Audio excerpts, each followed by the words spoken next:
There's a big update in SIM swap cases for cryptocurrency. It's in a case Turpin versus AT&T out of California, and the Ninth Circuit just overturned the trial court and allowed the case to continue. This was at the end of 2025.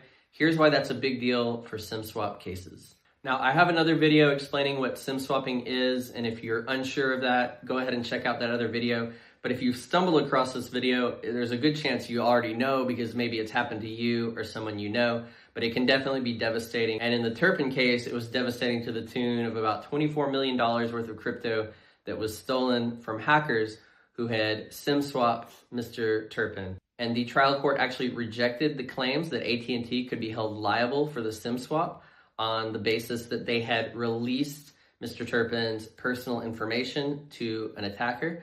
And so the case might have been dead in the water, but in November of 2025, the Ninth Circuit reviewed the case and they overturned the trial court's decision. Now, this is a big deal for SIM swap cases because this is really the only SIM swap case that's gone in front of an appellate court and there's been a written opinion about. So this is really the only one we have to go on, and this is the Ninth Circuit giving its stamp of approval that these type of SIM swap cases can go forward.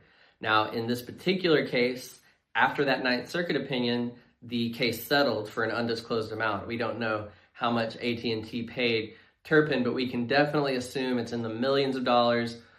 He was asking for punitive damages in excess of like $100 million, and I doubt that it was that big, but it's very likely that he got a lot of his $24 million back from AT&T. So if you're watching this video because you've had a SIM swap attack and you've lost some crypto, here's some things to think about as far as whether you want to seek out counsel to get that back. First of all, there's the amount.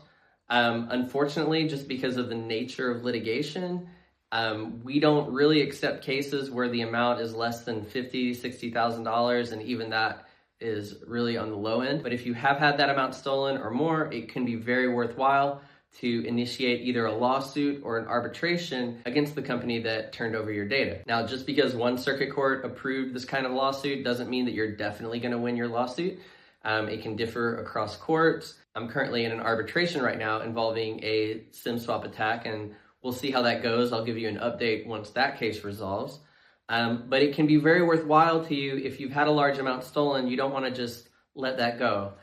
Talk to an attorney, give us a call, visit us at ATX.Legal, and we can definitely talk about your case and see if it's something where it will be worth bringing an arbitration or a lawsuit against the company who gave out your personal information.